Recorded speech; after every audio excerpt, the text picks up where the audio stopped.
You also told me Mr. Thorne started moving toward you. The video shows he did no such thing. Did you lie to a police officer, Miss Albright? I was scared. I misinterpreted it. You misinterpreted a man turning around as an attack, or did you invent it to justify your call? The silence inside the downtown branch of Sterling Mutual Bank was the thick, deliberate kind you only find in places that handle large sums of money. It was 3:15 p.m. on a Tuesday, that drowsy hour after the lunch rush had faded and before the end-of-day scramble began. The air, cooled to a precise 68 degrees, hummed with the quiet whir of computers and the distant rhythmic tap of a teller's keyboard. Sunlight, muted by tinted floor-to-ceiling windows, streamed across the polished marble floors in long, lazy rectangles. It was an atmosphere of calm, order, and immense, quiet wealth. In the center of this tranquil lobby stood Marcus Thorne, a man whose presence seemed perfectly attuned to the environment. He was the picture of modern corporate precision. His navy blue dress shirt was crisply ironed, the sleeves rolled up to his forearms with a practiced neatness that revealed a sleek, understated silver watch. His charcoal gray trousers were sharply creased, breaking perfectly over a pair of gleaming cognac brown leather shoes that looked like they cost more than most people's monthly car payment. His hair was cut in a short, immaculate fade, and his dark brown skin was smooth and healthy, suggesting a life of disciplined self-care. He stood before the newest model of the bank's ATMs, a gleaming monolith of steel and glass, his expression one of focused concentration. He wasn't withdrawing cash or checking a balance. His hands moved with a technician's purpose, his fingers dancing across a special diagnostic menu on the screen that was invisible to the average customer. But to the woman standing 20 feet away, pretending to fill out a deposit slip, Marcus Thorne was anything but a man at work. Her name was Jessica Albright, though Marcus didn't know that. In that moment, he was not a name to her either. He was a threat, a problem, an anomaly that her mind, conditioned by a lifetime of unchallenged privilege, could not compute or accept. At 37, Jessica had cultivated an image of fierce, suburban success. Her blonde hair was curled into a rigid, lacquered style that defied humidity. Her lipstick red blazer was a defiant splash of color in the muted tones of the bank, and the designer handbag slung over her shoulder was a well-known emblem of affluence. Her eyes, a pale, judgmental blue, were narrowed, fixed on Marcus's back. She watched his every move, filtering it through a lens of deep-seated suspicion. He was too calm, too well-dressed, but in a way that seemed wrong, somehow. Performative, her mind supplied. He didn't belong. The thought solidified in her mind, as hard and unmovable as the marble beneath her feet. People like him don't bank here, not in this neighborhood, not at this level. It was a baseless, venomous assumption, born from a worldview that saw the world in sharply defined, segregated boxes. And Marcus Thorne did not fit in the box she had assigned to him. She watched as he leaned closer to the machine, his brow furrowed in concentration as he typed a long string of commands. He wasn't using a debit card. His focus was entirely on the machine's interface. To a rational observer, he looked like an IT specialist or a technician. To Jessica, he looked like a high-tech thief, a sophisticated criminal attempting to skim card data or hack the machine itself. The story wrote itself in her head, vivid and terrifying. He was probably part of a ring. He looked so confident, so brazen, doing it in broad daylight. The audacity of it fueled her indignation, which she easily mistook for righteous concern. "He doesn't look like he belongs here," she muttered under her breath, the words a sour puff of air. She glanced around. The lobby was nearly empty. Just one teller, absorbed in her work, and a security guard standing near the entrance, looking bored and placid. They didn't see the danger. They didn't see what she saw. It was up to her. It was always up to her to be the vigilant one, the protector of her community's carefully curated peace. Feeling a surge of adrenaline, a thrill of self-importance, she discreetly pulled her smartphone from her purse. She kept her body angled away from Marcus, her movements small and furtive. She tapped the phone icon, her thumb hovering over the emergency call button. Every slight movement Marcus made, a shift of his weight, a glance at the screen, seemed to confirm her suspicion. He was acting shifty. He was casing the joint. Her heart hammered in her chest, not with fear, but with a strange, exhilarating sense of purpose. She was about to do something important. She was about to be a hero. With a final contemptuous glare at the man in the navy shirt, she pressed the call button and brought the phone to her ear, ready to report the crime that was happening only in her own mind. The quiet afternoon was about to be shattered, and Jessica Albright was holding the hammer. The voice on the other end of the line was a calm, professional female voice. 911, what is your emergency? Jessica pitched her own voice low, a conspiratorial whisper laced with manufactured urgency. Yes, I'm at the Sterling Mutual Bank on Grand Avenue. There's a man, a very suspicious man, tampering with the ATM inside the lobby. She chose her words with the care of a novelist crafting a villain. Tampering sounded so much more sinister than using. Can you describe the man, ma'am? The dispatcher asked, her tone still neutral. Jessica's eyes flicked over to Marcus again, cataloging his appearance not as a collection of features, but as a list of indictments. He's a black male. About 6'1", maybe 6'2". Athletic build. He's dressed in a business shirt and slacks, but it looks, I don't know, it looks like a costume. Like he's trying too hard to look like he belongs.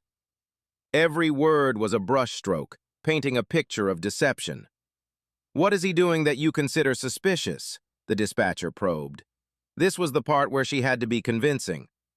He's been at the machine for at least 10 minutes, she lied, conveniently stretching the 3 minutes he'd actually been there. He's not using a card, he's just typing things, long codes, into the screen. He keeps looking around very nervously like he's watching for security. In reality, Marcus's occasional glances were simply to take in his surroundings, a habit of anyone working in a public space. But in Jessica's telling, it became the behavior of a cornered animal. I think he's trying to install a skimmer or hack into the system. I have a bad feeling, a really bad feeling. He seems very aggressive. The word hung in the air, a deliberate and poisonous choice. There was nothing aggressive about Marcus Thorne. He exuded an aura of tranquility and focus. But aggressive was a loaded term, a trigger word that Jessica knew would provoke a specific kind of response when used to describe a black man. It was a weapon, and she wielded it with practiced ease. Meanwhile, Marcus was deep in the final stages of the diagnostic. A series of green check marks appeared on the screen, indicating that the ATM's new software update had integrated seamlessly with the bank's central network. This was the tedious, unglamorous part of his job as senior corporate counsel for Sterling Mutual's technology division. Before any new system went live, he personally reviewed the security protocols and ran the final authorization sequence. It was a task that required precision and undivided attention. He was completely oblivious to the drama unfolding behind him, lost in the lines of code and security prompts on the screen.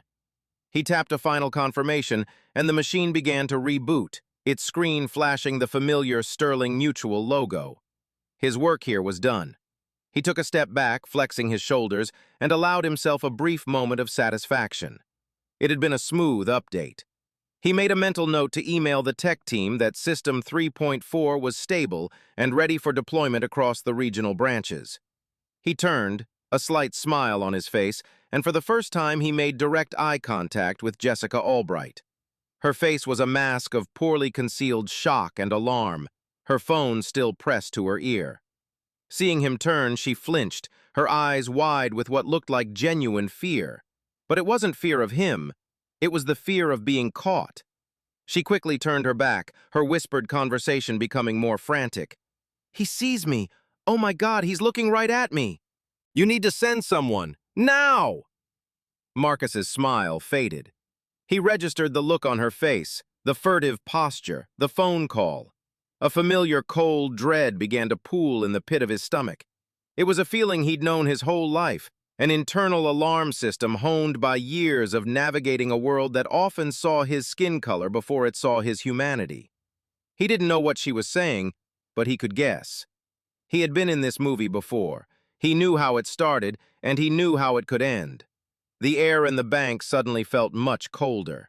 The quiet no longer felt peaceful. It felt menacing, like the silence before a storm.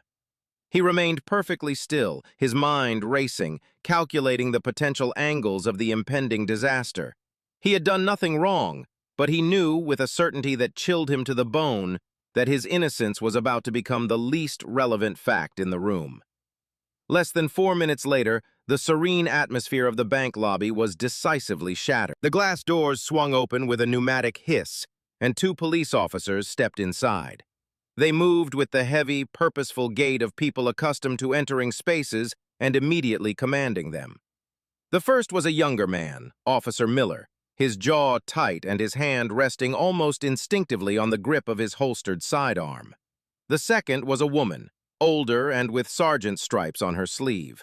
Her name was Eva Rostova, and her face was a study in professional neutrality, her eyes scanning the lobby with a quick, practiced efficiency that missed nothing.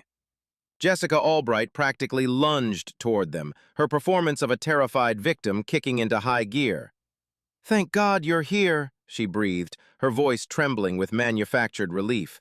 She pointed a perfectly manicured finger at Marcus, her hand shaking just enough to seem authentic. "It's him! That's the man I told you about!" Marcus stood frozen in place, a silent, unwilling actor thrust onto a stage he never chose. He felt a dozen pairs of eyes on him, the officers, Jessica's, the tellers, the security guards, and a few other customers who had now stopped what they were doing to watch the unfolding drama. A hot wave of humiliation washed over him. In the space of 5 minutes, he had been transformed from a respected corporate attorney into a public spectacle, a criminal suspect in his own place of work. Jessica, however, was in her element. She watched the officers approach Marcus, a small, triumphant smirk playing on her lips. It was a look of profound satisfaction, the expression of someone whose biased worldview had just been validated by the arrival of armed authority. She had seen a problem, she had reported it, and now the system was working exactly as she believed it should. She crossed her arms, settling in to watch the resolution. In her mind, she had just single-handedly prevented a major crime. She was a good citizen, a protector. The slight smile on her face said it all. "See? I was right about him." Officer Miller approached Marcus first, stopping about 6 feet away, his body angled in a classic defensive stance. "Sir, I'm going to need you to keep your hands where I can see them." His voice was firm, laced with the unmistakable tension of an officer who believed he was dealing with a potentially volatile situation. Marcus felt a fresh surge of adrenaline, cold and sharp. This was the most dangerous moment, the point where a single misunderstanding, a single sudden movement, could escalate into a tragedy that would be summarized in a news headline the next day. He slowly, deliberately, raised his hands to chest height, palms facing forward. It was a gesture of surrender, a pose he had been taught by his father at the age of 12. Don't give them any reason. Don't startle them. Announce every move. Your job is to make it home alive.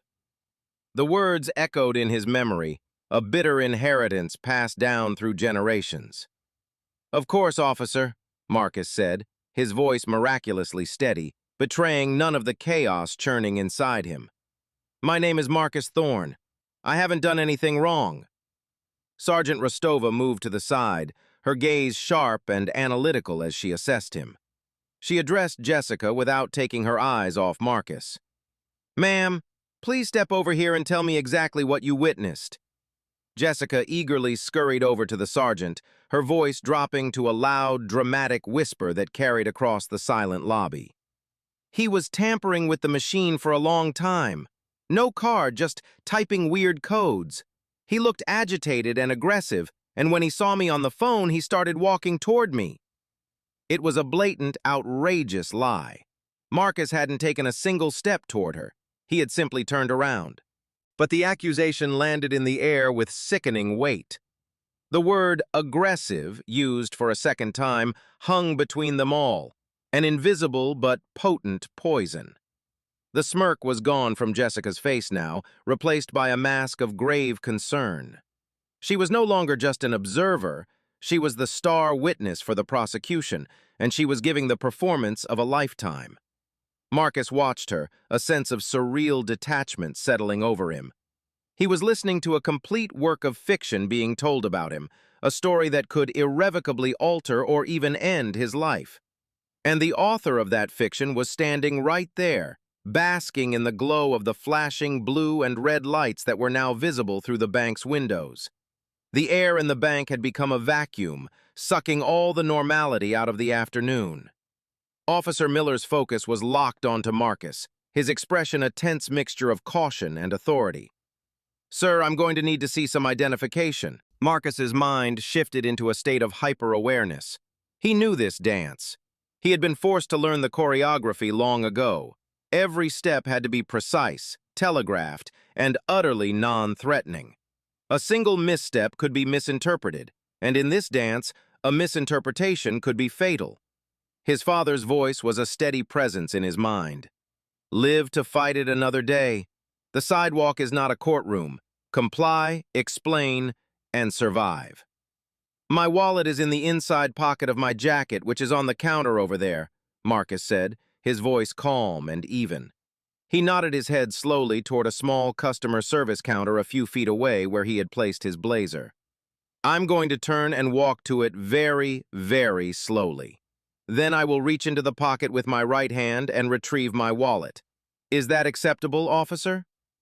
He was narrating his own actions before he made them, giving the officer no room for surprises, no cause for alarm. It was a dehumanizing process, turning himself into a robot executing a program, but it was necessary. Officer Miller gave a curt, hesitant nod. "Okay, do it. Slowly." Marcus moved with a deliberate, almost glacial slowness. Every muscle in his body was coiled with tension, but his outward movements were fluid and controlled. He could feel the weight of every gaze in the room, especially Jessica Albright's, which he could sense burning into his back. He reached the counter, his hands still visible. "I am now reaching into my jacket pocket," he announced, as if he were a pilot communicating with air traffic control. His fingers closed around the familiar worn leather of his wallet. He pulled it out, holding it between his thumb and forefinger, and turned back to face the officers. "My driver's license is in the front window pocket," he continued, his voice a monotone. "I will now open the wallet and present it to you." He performed the action with the same painstaking slowness, extracting the plastic card and holding it out for Officer Miller to take. The young officer took the license, his eyes flicking back and forth between the photograph and Marcus's face. The plastic card contained a few simple, verifiable facts. Marcus Thorne, an address in a respectable uptown neighborhood. Height, 6 feet 2 inches. No outstanding warrants. But it didn't contain the most important facts of the situation. It didn't explain what he was doing here, and it didn't refute the sinister narrative Jessica had so skillfully woven. From across the lobby, Marcus could hear snippets of Jessica's conversation with Sergeant Rostova. Felt so threatened. His body language was all wrong. Just knew something terrible was about to happen. She was building her case brick by brick, with feelings and interpretations rather than facts. It was a fortress of prejudice, and Marcus knew that a driver's license wouldn't be enough to tear it down. "Mr. Thorne," Officer Miller said, his voice still edged with suspicion, "the report we received said you were tampering with the ATM. What were you doing at the machine?" Here it was, the accusation finally spoken aloud. Marcus took a slow, steadying breath. This was the moment where he had to begin dismantling the fiction. "Officer, I was not tampering with the machine. I was finalizing a systems diagnostic. The bank just rolled out a security software update, and I was running the final authorization sequence." He kept his explanation simple and direct, avoiding jargon. He knew that sounding defensive or overly technical would only increase their suspicion. He had to be calm, factual, and unwavering. He was a lawyer, and this was the most important case of his life. He was defending his own character, his own right to exist in a space without being presumed a criminal. The weight of that defense, he knew, rested entirely on his ability to remain composed in the face of an accusation born from nothing more than the color of his skin. While Marcus was engaged in his delicate, high-stakes ballet of compliance with Officer Miller, Jessica was giving Sergeant Rostova an Oscar-worthy performance. She had positioned herself so that she was just out of Marcus's direct line of sight, creating an illusion of a private, confidential debriefing. Her voice was a masterclass in controlled hysteria, loud enough to be heard by those nearby, yet soft enough to sound like she was sharing a terrible secret. "I've been a customer at this bank for 12 years, Sergeant," she began, establishing her credentials as a trusted member of the community. "I know the tellers, I know the managers, I know what's normal here, and that man," she paused, casting a fearful glance toward Marcus, "was not normal." Sergeant Rostova listened, her expression unreadable. She was a veteran officer who had heard 1,000 stories on 1,000 different streets. Her job was to sift through the emotion and find the facts. "Ma'am, can you be more specific? What exactly did he do that made you feel threatened?" Jessica placed a hand on her chest, as if to calm a frantically beating heart. "It was everything. The way he was dressed, for a start. It's a nice suit, but it felt off, like a disguise. And he was at that machine for so long, not like a regular customer. He was intense, focused, like a hacker you see in the movies." She was pulling from a script of cinematic stereotypes, blending fiction with reality to suit her narrative. "He never once looked at ease. He kept scanning the room, checking the exits, looking at the security guard. It was predatory behavior, officer. I'm a real estate agent. I'm trained to read people and spaces, and my every instinct was screaming that this was a dangerous situation." She leaned in closer, her voice dropping to an even more dramatic whisper. "And then, when he saw me on the phone, his whole demeanor changed. His eyes locked on me. It was a look of pure rage. He started moving toward me, and that's when I knew I had to get you here. I was terrified he was going to attack me for calling the police. Who knows what he would have done if you hadn't arrived when you did?" Every word was a calculated lie, an embellishment designed to transform her prejudice into a plausible, even heroic act of self-preservation. She had taken Marcus's calm professionalism and twisted it into menacing intensity.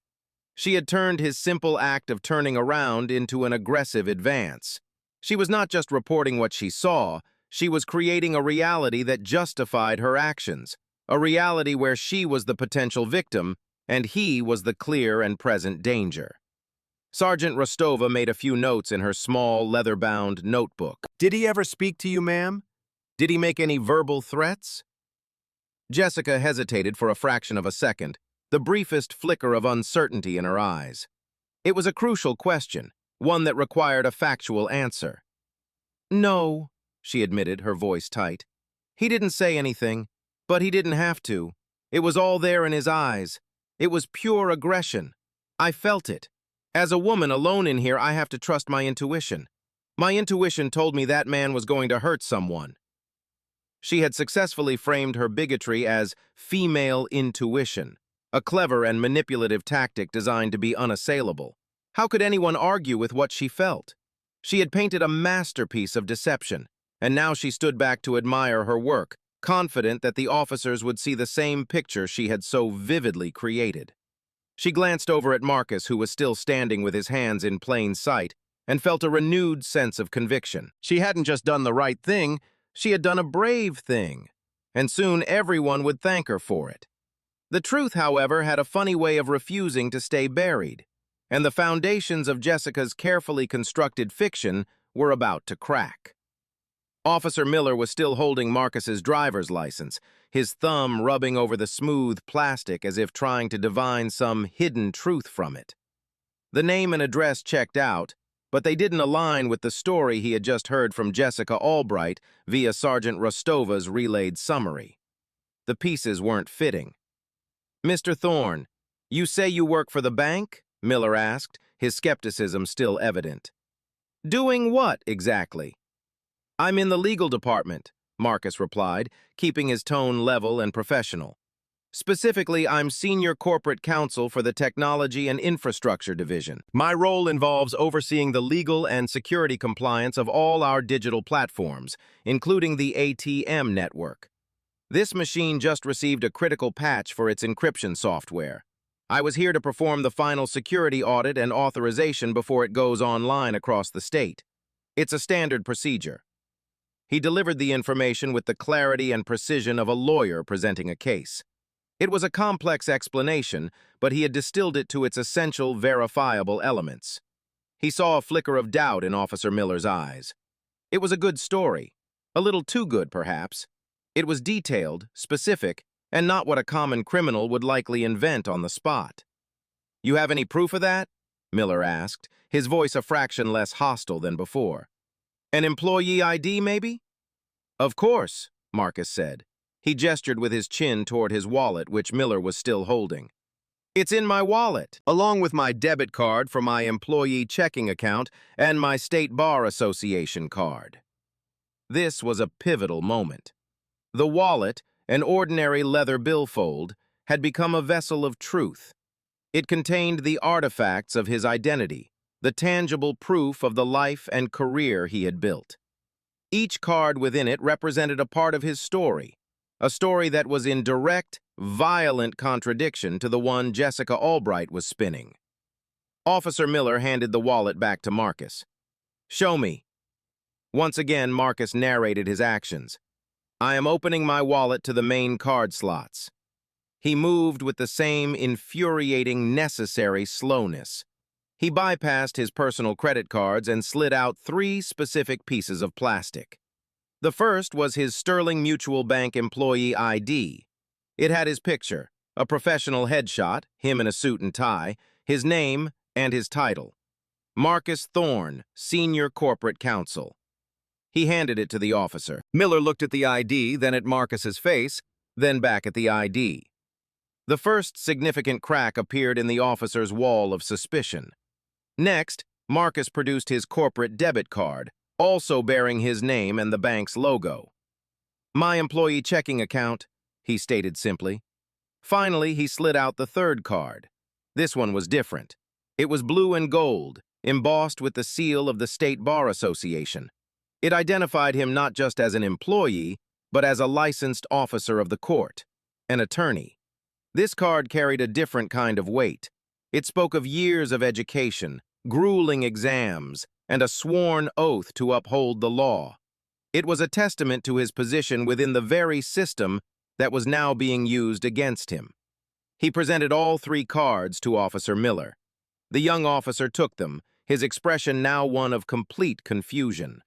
He looked from the pristine corporate IDs to the woman in the red blazer, who was watching them with an impatient, proprietary air. The narrative he had been given, a shifty, aggressive man hacking an ATM, was rapidly disintegrating. In its place was a new, far more uncomfortable narrative, a highly credentialed, senior-level attorney being hassled while doing his job. The wallet was now empty of its most powerful evidence, its contents laid bare in the officer's hand. Those few square inches of plastic and leather had done more to defend Marcus than any words he could have spoken. They were silent, irrefutable witnesses to his identity and his legitimacy. And as Officer Miller stared at them, the entire dynamic in the room began to shift, slowly but unstoppably, like a great ocean liner changing its course. The weight of suspicion was lifting from Marcus and was about to settle on someone else entirely. As Officer Miller stood there, juggling the 3 pieces of plastic that had completely upended his understanding of the situation, Sergeant Rostova walked over. She had finished her initial interview with Jessica and had a look of thoughtful appraisal on her face. "What's going on, Miller?" she asked, her voice low. Miller simply held out the 3 cards for her to see. "This is Mr. Thorne. He's a lawyer. For the bank." Sergeant Rostova took the cards, her eyebrows raising slightly as she examined each one. She looked at the employee ID, her gaze lingering on the title Senior Corporate Counsel. She then looked at the State Bar card. As a law enforcement veteran, she understood its significance perfectly. This wasn't just an employee ID, this was a credential that placed Marcus Thorne firmly inside the machinery of the justice system. The story of the aggressive, shifty man in the ill-fitting suit was now not just falling apart, it was becoming actively absurd. She turned her gaze to Marcus. The way she looked at him had changed completely. The professional suspicion was gone, replaced by something approaching professional courtesy. "Mr. Thorne," she said, her tone now respectful, "my apologies for the aggressive approach. We were responding to a call that alleged a potential felony in progress. Would you mind explaining to me exactly what your duties were here this afternoon?" Marcus finally felt a sliver of the immense pressure on his chest begin to recede. He repeated his explanation, this time to a much more receptive audience. He detailed the purpose of the diagnostic, the nature of the software patch, and the reason his personal oversight was required. He spoke with the precision and confidence of an expert in his field, his earlier robotic compliance replaced by his natural professional demeanor. As he was speaking, the bank's manager, a man in his 50s named Daniel Finch, came bustling out of his office, his face etched with concern. He had been alerted by the teller about the police presence in his lobby. "Officers, is there a problem? What's going on out here?" His eyes scanned the scene, landing on Marcus standing with the two officers. A look of complete and utter confusion washed over his face. He broke into a wide, friendly smile. "Marcus, what are you doing out here with a welcoming committee? I thought you weren't coming until tomorrow." He walked right up to Marcus and clapped him warmly on the shoulder, a gesture of easy familiarity that spoke volumes. "Officers, this is Marcus Thorne. He's one of our top legal minds from corporate. He's probably here to make sure our new ATM software doesn't accidentally give away my retirement fund. Is there an issue?" That was it. That was the moment. The final, irrefutable confirmation that shattered Jessica Albright's narrative into a million irreparable pieces. The bank manager's casual, friendly greeting, his unquestioning acceptance of Marcus's presence, was a cannonball through the flimsy wall of her fiction. Jessica, who had been watching from a distance with growing unease, seemed to shrink in on herself. The color drained from her face, leaving her skin a pasty, sickly white that clashed horribly with her bright red blazer. Her mouth fell slightly open.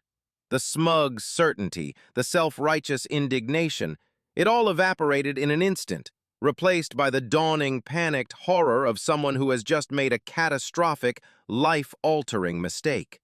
She had built her entire accusation on the premise that Marcus Thorne did not belong. And in the span of 30 seconds, the system itself, represented by the police sergeant and the bank manager, had not only confirmed that he belonged, but that he was, in fact, a figure of authority and importance within that very space.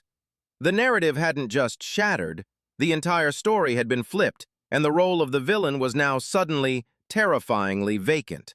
And Jessica had a sinking feeling that she was about to be cast in the part. The sudden camaraderie between the bank manager and Marcus acted like a chemical agent, instantly changing the composition of the room's atmosphere. The tension that had been focused on Marcus didn't just dissipate, it reversed its polarity, arcing across the marble floor and locking onto Jessica Albright. Everyone felt it. The board security guard was now standing straighter, his eyes narrowed on Jessica. The teller was peering over her counter, her expression a mix of shock and dawning anger. Even Officer Miller, the junior cop who had been so tense moments before, now looked profoundly uncomfortable, an expression of embarrassment and irritation warring on his young face. Sergeant Rostova's professional neutrality hardened into something sharper and more focused. She handed Marcus his cards back with a nod. "Thank you for your cooperation, Mr. Thorne. It appears there has been a significant misunderstanding." She then turned, her movements slow and deliberate, to face Jessica. Her voice, when she spoke, had lost all its earlier patience. It was cold, clipped, and official. "Ma'am," she began, her eyes locking onto Jessica's, "I need you to recount for me one more time what you claim to have witnessed." Jessica stammered, her carefully constructed composure crumbling under the sergeant's icy gaze. I told you, he was acting suspiciously. He looked aggressive. I felt threatened." She was repeating her script, but the words now sounded hollow and pathetic, stripped of all their earlier conviction. "That's not what I'm asking," Sergeant Rostova countered, taking a step closer. "I'm not asking how you felt. I'm asking what you saw. Did you see Mr. Thorne damage the machine? Did you see him take anything from the machine? Did you see him produce a weapon?" "No, but—" "Did he speak to you?" The sergeant pressed on, her questions like rapid-fire hammer blows. "Did he threaten you verbally? Did he make any physical move toward you that could be interpreted as an attack?" "He looked at me. He started walking in my direction." Jessica's voice was getting higher, shriller, laced with a new note of desperation. Daniel Finch, the bank manager, stepped forward, his friendly demeanor gone, replaced by a stern, protective anger. "Sergeant, with all due respect, that's nonsense. My bank is covered by a state-of-the-art 4K security camera system that records every angle of this lobby.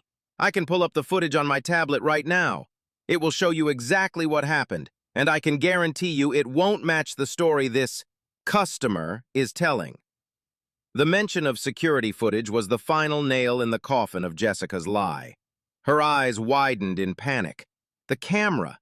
She had been so caught up in her role as the vigilant observer that she had completely forgotten that she, too, was being observed. Her every action, every furtive glance, and most importantly, Marcus's complete lack of any threatening behavior would all be preserved in crystal-clear high definition. That won't be necessary," Jessica said quickly, trying to backtrack. "Look, maybe I overreacted. It was just a misunderstanding." "Ma'am, it stopped being a misunderstanding the moment you dialed 911 and reported a potential felony based on what seems to be nothing more than your personal feelings," Sergeant Rostova said, her voice dangerously quiet. "You utilized city resources. You brought armed officers into a private business, and you subjected this man," she gestured toward Marcus, "to a criminal investigation in his own workplace. We are well past the point of overreacting." The shift was complete.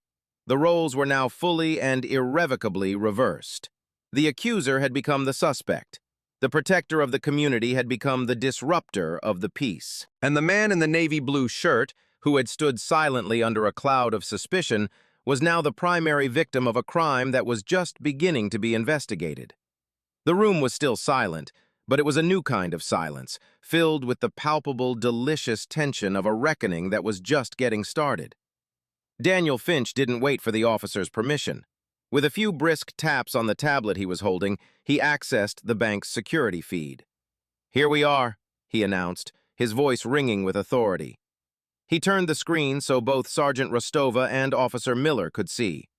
"Footage from camera 4, lobby interior, time-stamped from 10 minutes ago." The video was perfectly clear. It showed Marcus standing at the ATM, his posture relaxed, his movements efficient and professional. It showed him tapping the screen, focused entirely on his task. There was no nervous glancing, no aggressive posturing, no shifty behavior whatsoever. He looked like what he was, a man at work. Then, the camera's wide-angle lens captured Jessica. It showed her standing at the counter, not filling out a slip, but staring intently at Marcus. It showed her pull out her phone, her back angled away from him. It showed the exact moment he finished his work and turned around. The footage was damning in its objectivity. He turned, saw her on the phone, and simply stopped, his expression one of mild confusion. He did not advance. He did not glower. He did not move toward her at all. "As you can see," Daniel said, a sharp prosecutorial edge to his voice, "Mr. Thorne's behavior was in no way threatening. Now, let's activate the audio from the ambient microphone. It's sensitive enough to pick up nearby conversations." He tapped another icon. A tinny but clear audio track began to play from the tablet's speakers, and there it was. Jessica's own voice, a low, poisonous mutter, captured for all to hear. "He doesn't look like he belongs here." The words hung in the air, an ugly, indelible stain. It was the motive. The entire foundation of her 9/11 call laid bare in 4 damning words. It wasn't about suspicious behavior. It was about prejudice. It was about her deciding, based on nothing but his race, that Marcus Thorne was out of place. Jessica looked as if she had been physically struck. The blood drained from her face, and for a moment it looked like she might faint. She stared at the tablet as if it were a venomous snake. Sergeant Rostova turned off the audio, her face grim. She looked at Jessica, and for the first time, her professional mask slipped, revealing a flicker of profound disgust. "Ms. Albright," she said, her voice now devoid of any warmth, "you have a very serious problem. You filed a police report based on false pretenses.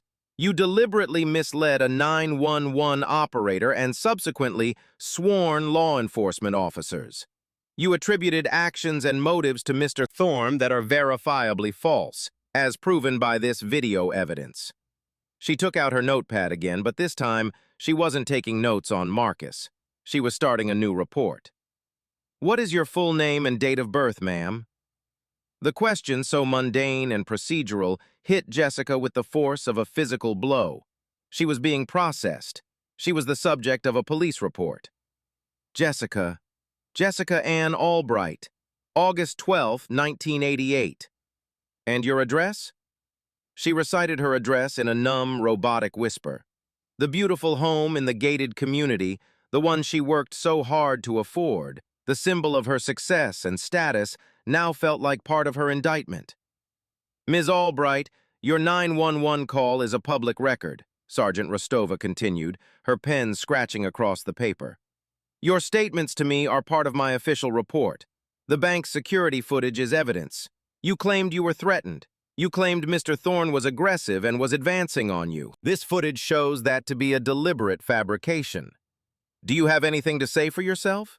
Any explanation for why your story and this reality are two completely different things?" Jessica opened her mouth, but no sound came out. What could she say? The evidence was absolute. Her own words, her own actions, had been captured and used to build an inescapable cage around her. She had walked into the bank that afternoon feeling powerful, superior, and in control. Now, she was a cornered animal, exposed and humiliated, stripped of all her authority. The system she had so confidently tried to weaponize had turned on her with a brutal, swift, and undeniable efficiency. The hunter had become the prey. The transformation of Jessica Albright from self-appointed protector to official suspect was swift and merciless. Sergeant Rostova finished writing in her notepad and tore out the sheet with a crisp, final rip. "Jessica Albright," she said, the formal use of her name sounding like a judgment. "You are being issued a citation for filing a false police report under City Ordinance 14B. This is a criminal misdemeanor. You will be required to appear in court on the date listed here. A failure to appear will result in a warrant for your arrest. Do you understand?" Jessica could only nod, her eyes wide with disbelief. A citation, a criminal charge, a court date.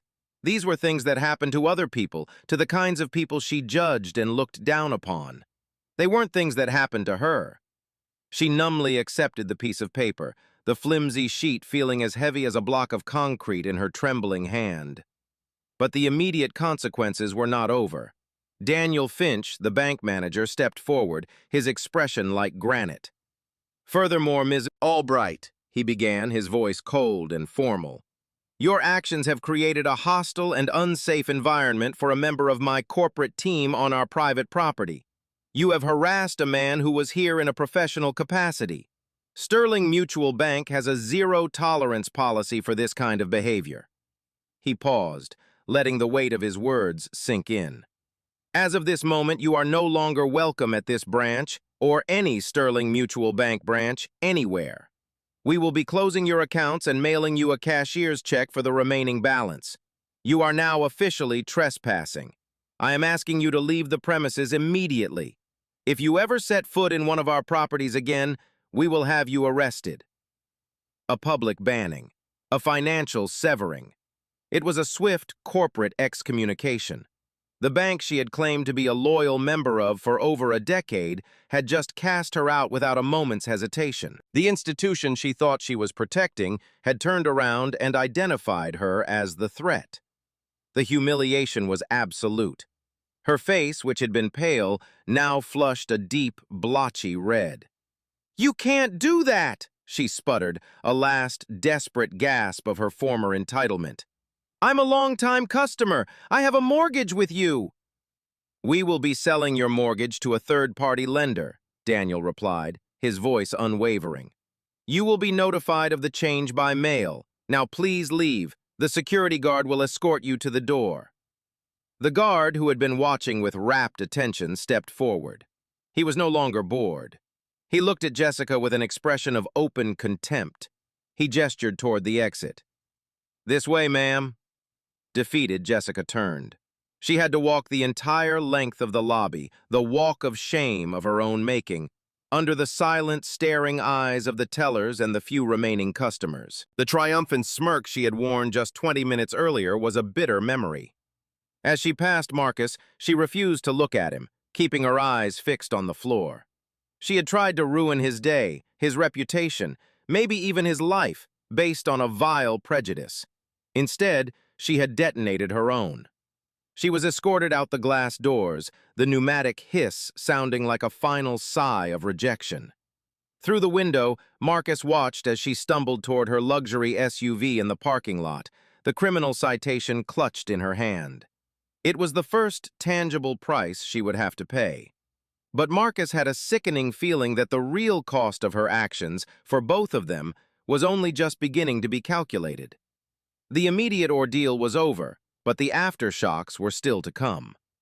Once Jessica was gone, the tension in the bank finally broke, but the silence that replaced it was heavy and awkward. Daniel Finch profusely apologized to Marcus, his face a mask of professional horror and personal embarrassment.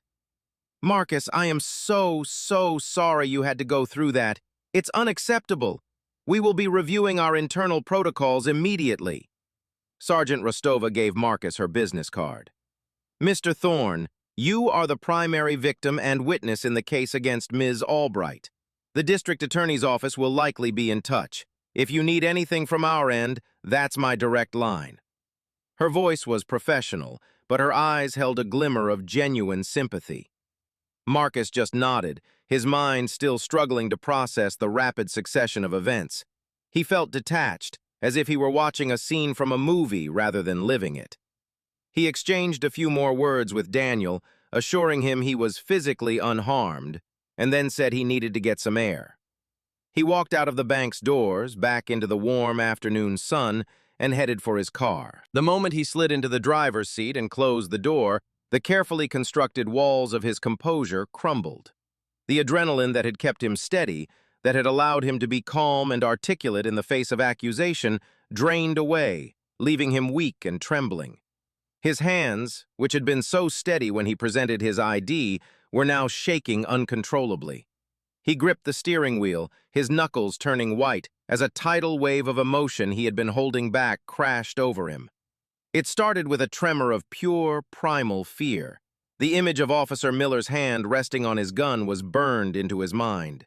He knew, with a certainty that made him feel sick, how differently that encounter could have gone. If he had been less articulate, if he had fumbled for his wallet, if he hadn't had the practiced discipline to narrate his every move, the story could have had a tragic, all too familiar ending. He had been one misunderstanding away from becoming a hashtag. Then came the anger, a hot, furious rage that made his vision swim. The sheer, unmitigated arrogance of that woman, the way she had looked at him, judged him, and condemned him in an instant. The way she had lied to the police with such ease, weaponizing her fragility and his blackness to create a narrative that put his life in danger. She had tried to erase him, his accomplishments, his career, his very identity, and replace him with a stereotype, a caricature of a threat that existed only in her poisoned imagination. The injustice of it was a physical weight, pressing down on his chest, making it hard to breathe. Finally, beneath the fear and the anger, was the deepest and most painful emotion of all, a profound, soul-crushing humiliation. He had been treated like a criminal in his own workplace. He, a senior counsel for the bank, had been forced to prove his right to exist in that space. He had raised his hands in a gesture of surrender, a position of submission, while a woman half his size and with none of his credentials stood by and watched with a smirk. The memory of that smirk, of her smug satisfaction, was what cut the deepest. It was the look of someone who believed the world was ordered exactly as it should be, with her on top and him under the heel of a police officer's boot. He sat there for a long time, the engine off, the air in the car growing hot and still. He just breathed, trying to regain control of his own body. The ordeal had lasted maybe 30 minutes, but he knew the psychic wounds would take much longer to heal. This incident would stay with him, another scar added to the collection that came with the simple, unavoidable fact of being a black man in America. He had won. The woman was facing charges. Justice, in its most basic form, had been served. But in that moment, sitting alone in his car, trembling with the aftershocks of the confrontation, it didn't feel like a victory at all. It just felt like he had survived. Marcus didn't know it, but his ordeal had not gone entirely unrecorded by the public. During the most tense moments of the confrontation, when he stood with his hands raised as Officer Miller questioned him, a college student waiting for a ride outside the bank had pulled out his phone and started filming. The student, sensing a story of injustice, had captured about 90 seconds of footage. Marcus's calm, measured responses, the officer's initial suspicion, and, most damningly, Jessica Albright's dramatic, gesticulating performance as she spoke to Sergeant Rostova. He hadn't captured the resolution, but he had captured the heart of the conflict. He uploaded the video to his TikTok and Twitter accounts with a simple, angry caption. "Just saw this happen at Sterling Mutual Bank. This lady called the cops on a black man for literally just existing. He was calmer than the cops. This is messed up." He added a few relevant hashtags.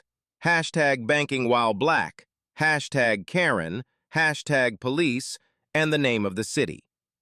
In the digital world, 90 seconds is an eternity. The video was a perfect bite-sized nugget of outrage. It had a clear hero, the impossibly calm Marcus, a clear villain, the theatrical Jessica, and a conflict that tapped directly into a raw nerve in the American social consciousness. The algorithm did its work. By the time Marcus got home that evening, the video had a few thousand views. By the time he woke up the next morning, it had over 1 million. It had been ripped and reposted on Instagram, Facebook, and Reddit. Local news outlets had embedded it in articles on their websites. The hashtags were trending in his city. His face was all over the internet, a reluctant symbol of racial profiling. But the full force of the digital wildfire was aimed at Jessica Albright. The internet, with its terrifying and sometimes righteous crowdsourcing power, went to work. Someone recognized her from a local real estate group.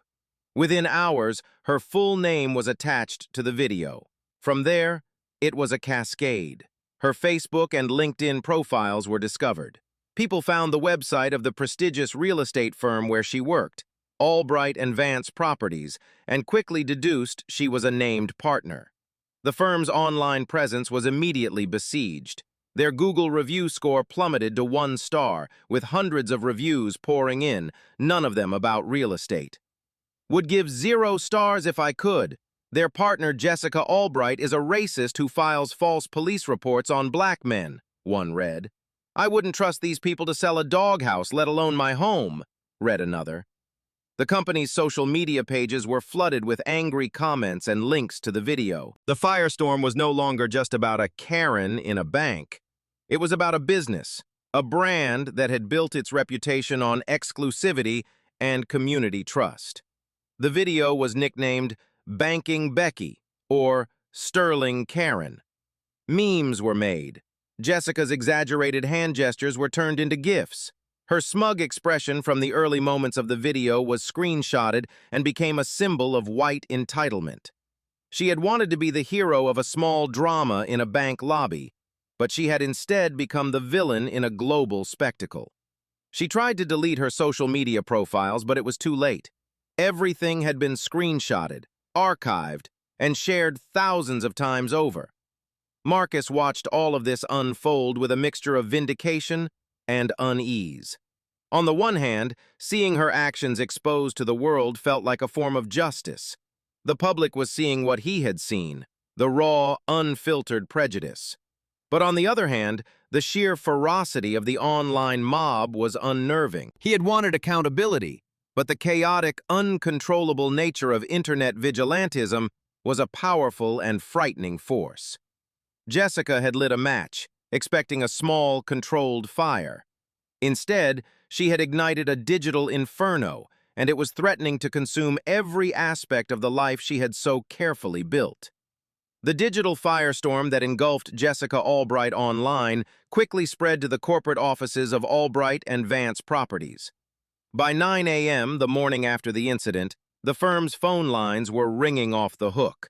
Most were calls from angry citizens, but some were from journalists, and, most worryingly, a few were from clients, both current and prospective. Robert Vance, the other named partner in the firm, was a shrewd, image-conscious businessman in his late 50s.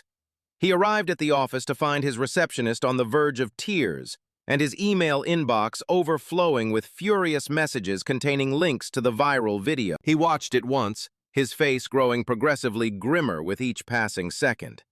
He saw his business partner, the face of their luxury brand, behaving like what the internet had already branded her, a racist, entitled Karen. He didn't see a concerned citizen, he saw a public relations nuclear bomb. Albright and Vance Properties wasn't just any real estate firm. They specialized in multi-million-dollar homes in exclusive, gated communities. Their brand was built on an image of sophistication, discretion, and above all, impeccable judgment. Jessica's actions in that video were the antithesis of everything their company claimed to represent. Her very public, very ugly prejudice was now inextricably linked to their brand name. He called an emergency meeting with their legal counsel and PR consultant. The options were bleak. They could issue a statement of support, but that would be brand suicide, aligning them with blatant racism. They could stay silent, but the vacuum would be filled with more outrage, making them look complicit. Or they could perform a swift, brutal act of corporate surgery. While they deliberated, a major client, a developer with whom they had a multi-million-dollar contract to sell a new luxury condo development, called Robert Vance directly. The message was blunt. "Bob, I've seen the video. My brand cannot be associated with that. You need to fix this, or we're pulling the contract and suing for damages to our reputation." That call sealed Jessica's fate. This was no longer about loyalty or friendship. It was about survival. Around 2 p.m., less than 24 hours after the incident at the bank, Albright and Vance Properties released an official statement on their website and all their social media channels. It was a masterclass in corporate damage control. Albright and Vance Properties was founded on the principles of integrity, respect, and community. We are deeply disturbed by the video circulating online involving one of our partners, Jessica Albright. Her actions are appalling, and they do not reflect the values of our firm or our employees. We believe in equality and condemn racism and prejudice in all its forms. Effective immediately, Ms. Albright has been removed from her position, and the firm will be undergoing a restructuring. We are severing all professional ties with her. We offer our sincerest apologies to the gentleman in the video and to the community for the harm this incident has caused. It was a public execution. In a few carefully worded sentences, Jessica was excised from the company she had helped build, her name forever tarnished. The career that had given her the wealth, status, and sense of superiority that fueled her actions had been destroyed by those very actions. The status she used as a weapon against Marcus had been stripped from her by a world that was, for once, not willing to tolerate it. Jessica saw the statement online, the same as everyone else. The betrayal was absolute. The business partner who had celebrated deals with her over champagne dinners had just thrown her to the wolves to save himself. But she couldn't even muster the anger. She was in a state of shock, her world collapsing in real time. She had lost her bank, she was facing a criminal charge, and now she had lost her career and her good name. All because she couldn't stand the sight of a successful black man in a space she considered her own. The consequences were no longer abstract. They were catastrophic, and they were piling up faster than she could comprehend. In the days following the incident, Marcus Thorne's life became a strange whirlwind. His employer, Sterling Mutual Bank, was unconditionally supportive. The CEO called him personally to apologize and offer him paid leave, which he accepted. His colleagues flooded his inbox with messages of support. He was a victim, a hero, a symbol, all roles he felt deeply uncomfortable with. All he wanted was to go back to his quiet, orderly life. But he knew that wasn't possible. The incident had changed him. He met with his own personal lawyer, an old friend from law school named Sarah Jenkins. They sat in her quiet, book-lined office and reviewed the facts. The criminal misdemeanor charge against Jessica for the false police report was being handled by the city. The district attorney's office had already called Marcus to get his formal statement, assuring him they were pursuing the case vigorously due to its high-profile nature. "That's one track," Sarah said, leaning back in her chair. "Public justice. But it's limited. She'll likely get a fine, probation, maybe some community service. It won't really touch her." "It's already touched her," Marcus countered, thinking of the viral video and her termination. "She lost her job. Her reputation is ruined." "And she deserved that," Sarah said bluntly. "But that's social consequence, not legal accountability to you. Marcus, she didn't just file a false report, she defamed you. She intentionally inflicted severe emotional distress. She put your life in physical danger by summoning armed police under false pretenses. The city prosecutes the crime against the state. We have the option to prosecute the injury against you." Marcus was silent for a long time. The idea of a lawsuit felt exhausting. It meant more time, more energy, more reliving the trauma of that afternoon. Part of him just wanted to let the criminal case play out and move on. He could afford to walk away. He was successful. He had a great job. He didn't need the money. But then he thought about what would happen if he wasn't Marcus Thorne, senior corporate counsel. What if he had been a student, a gig worker, a man with a minor prior offense on his record? What if he hadn't been able to articulate his case so clearly? What if the bank manager hadn't been there to vouch for him? What if there had been no cameras? The outcome could have been devastatingly different. He realized this wasn't just about him anymore, it was about the principle. Jessica Albright had used her privilege as a weapon, assuming her word would automatically be believed over his. She had seen him not as a person, but as a threat to be managed. If she walked away with just a slap on the wrist from the city, the lesson wouldn't be learned. The next time she felt that flicker of prejudice, she might still feel empowered to act on it. A civil lawsuit, however, would send a different kind of message. It would attach a significant personal financial cost to her racism. It would force her to answer for her actions, not just in a crowded misdemeanor court, but directly to him, in a formal legal setting where her feelings and intuitions meant nothing in the face of facts. "Okay," Marcus said, his voice quiet but firm. "Let's do it." A slow smile spread across Sarah's face. "Good. Because this isn't about the money, Marcus. It's about power. She tried to take your power away by casting you as a criminal. Now you're going to use your power, the power of the law you've dedicated your life to hold her accountable. She picked a fight with a civilian. She's about to find out she's in a legal war with an expert." The decision settled in Marcus's mind, solid and clear. He would not just be the victim in this story. He would not be a passive symbol. He would be an active agent of justice.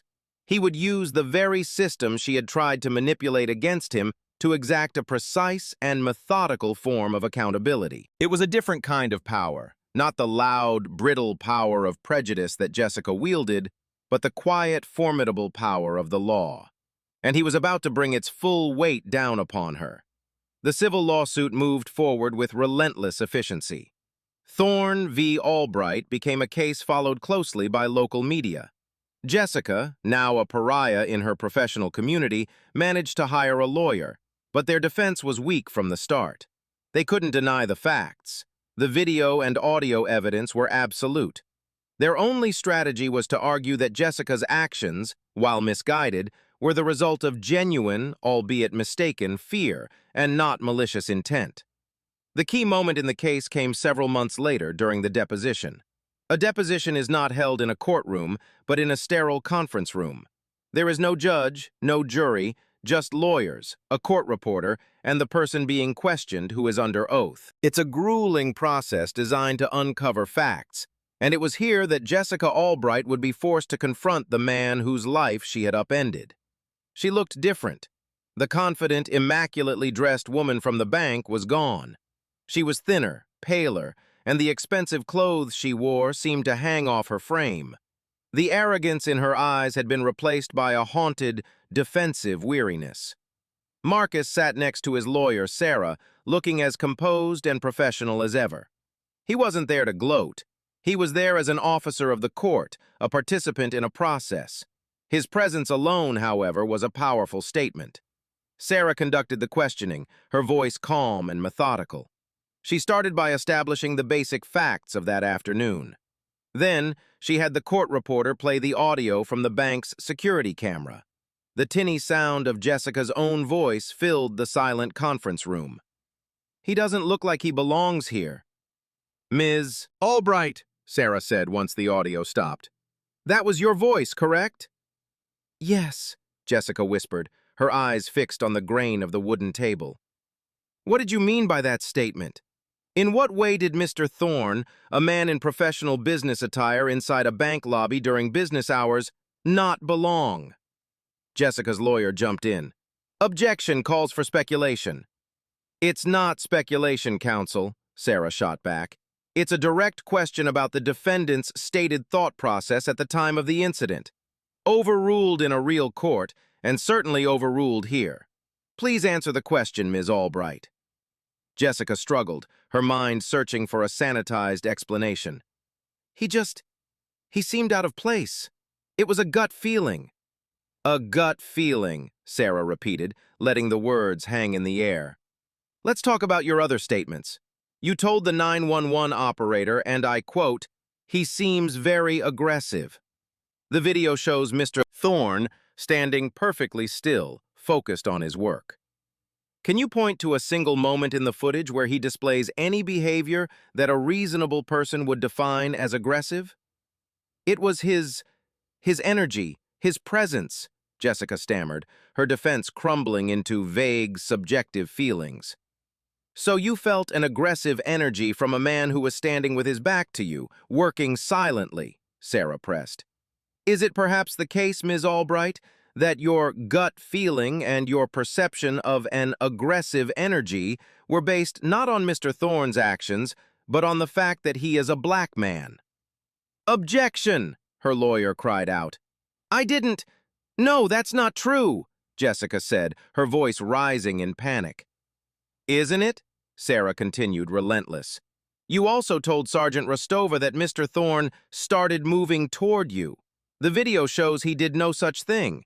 He simply turned around. Did you lie to a police officer, Ms. Albright?" I was scared. I misinterpreted it." "You misinterpreted a man turning 180 degrees as an attack," Sarah asked, her voice dripping with incredulity. "Or did you invent that part of the story to make your 911 call seem more justified because you knew that simply saying, 'There's a black man in the bank and he makes me uncomfortable,' wasn't a valid reason to summon the police?" Jessica put her face in her hands. The methodical deconstruction of her lies, piece by piece, under oath, was brutal. Stripped of her confidence, her status, and her ability to control the narrative, she was left with nothing but the ugly, indefensible truth of her actions. She had no credible defense. There was no misinterpretation. There was only the lie she told, born from the prejudice she held. The deposition ended shortly after. It was clear to everyone, especially Jessica's own lawyer, that if this case went to trial, she would be annihilated on the witness stand. A few weeks later, they offered a substantial settlement. Marcus accepted. The public unraveling under oath was accountability enough. The financial penalty was simply the punctuation at the end of a very clear sentence. Justice had been served, not with a gavel in a packed courtroom, but in the quiet, sterile pressure cooker of a conference room where a lie was finally forced to suffocate in the presence of the truth. The settlement was significant enough to make the local news. The final number was kept confidential, but the headlines all told the same story. Woman in viral bank video settles civil rights lawsuit. For Jessica Albright, the settlement was the final crushing blow in a series of life-altering consequences. Combined with the fine and court costs from her criminal misdemeanor conviction for the false police report, to which she had pleaded no contest, the financial loss was devastating. But the monetary cost was almost secondary. The viral infamy had rendered her unemployable in the high-end real estate world, a field built on reputation and trust. She eventually had to sell her house in the gated community, the symbol of the very status she had fought so desperately to protect. She moved to a different state, hoping for anonymity, but in the digital age, her story was never more than a Google search away. Her name had become shorthand for a certain kind of racist arrogance. She had tried to make Marcus Thorne a pariah, and in the end, she had inflicted that fate upon herself. Her life wasn't over, but the life she had known, the one she had built on a foundation of privilege and exclusion, had been irrevocably demolished. The reckoning was complete. For Marcus, the end of the lawsuit brought a quiet sense of closure. He donated a significant portion of the settlement to a legal aid society that specialized in defending victims of racial profiling, turning his painful experience into a resource for others who might not have had his means to fight back. He returned to his job at the bank, where he was treated with a new level of respect and a certain amount of awe. He spearheaded a new company-wide training initiative developed with civil rights experts to help bank employees better identify and de-escalate incidents of customer-on-customer harassment and racial bias. He was turning his trauma into a catalyst for institutional change. Yet, the echoes of that afternoon never entirely faded. He found himself more cautious in public spaces, more aware of how others might perceive him. A person standing too close behind him in line could still trigger a flicker of anxiety. The incident had left a permanent mark, a reminder of how quickly his safety and dignity could be jeopardized by the prejudice of a stranger. He had won, by every conceivable measure. Justice had prevailed. But the victory felt complex, tinged with the sadness that such a battle had been necessary at all. The system had worked for him, but only after it had first been turned against him. It had worked because he was an articulate lawyer with a powerful employer, video evidence, and a competent bank manager on his side. He was acutely aware that his victory was the exception, not the rule, and that knowledge was a heavy burden to carry. He had survived the fire, but he would always carry the scent of smoke. As we look back on this story, it's easy to focus on the satisfying, almost cinematic downfall of Jessica Albright. It's the perfect modern fable of karma, where a single act of prejudice leads to a total and public collapse. But it's worth asking why. What was happening inside the mind of a woman like Jessica that led her to risk so much over nothing? It wasn't a simple case of overt, snarling hatred. It was something more insidious. It was likely a deep-seated fear of losing status. She lived in a world of carefully curated appearances where belonging was everything. In her eyes, Marcus Thorne, a successful, confident black man, represented a disruption to the social order she relied on for her own sense of identity and security. His presence wasn't a physical threat, it was an existential one. Calling 911 wasn't an act of safety, it was an act of social gatekeeping. A desperate attempt to put someone she perceived as an outsider back in his place. She weaponized the system because, in her mind, the system was created to protect her version of the world. Now think about Marcus. What if the bank manager hadn't been there? What if Daniel Finch had been on his lunch break? The word of 2 officers and a hysterical white woman against a black man with no immediate authority to intervene. What if he hadn't been a lawyer, trained to remain preternaturally calm under pressure? If he had shown a flash of anger, a flicker of fear that was misinterpreted as aggression, the entire encounter could have spiraled into tragedy. His survival, and his ultimate victory, depended on a perfect alignment of fortunate circumstances. Justice should never have to be that lucky. His story is a powerful lesson in accountability, but it's also a terrifying reminder of the razor-thin edge on which so many of these encounters balance. This story is a testament to the power of evidence and the importance of standing up for the truth. But it also serves as a stark warning about the quiet, everyday prejudices that can erupt into life-altering events in the span of a single heartbeat. What do you think is the most effective way to combat this kind of everyday prejudice before it escalates? And have you ever witnessed a situation where someone was so clearly misjudged based on appearance alone?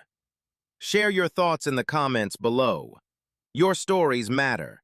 And if you believe in the power of accountability, make sure to like and subscribe for more stories where the truth, no matter how hard it has to fight, ultimately wins.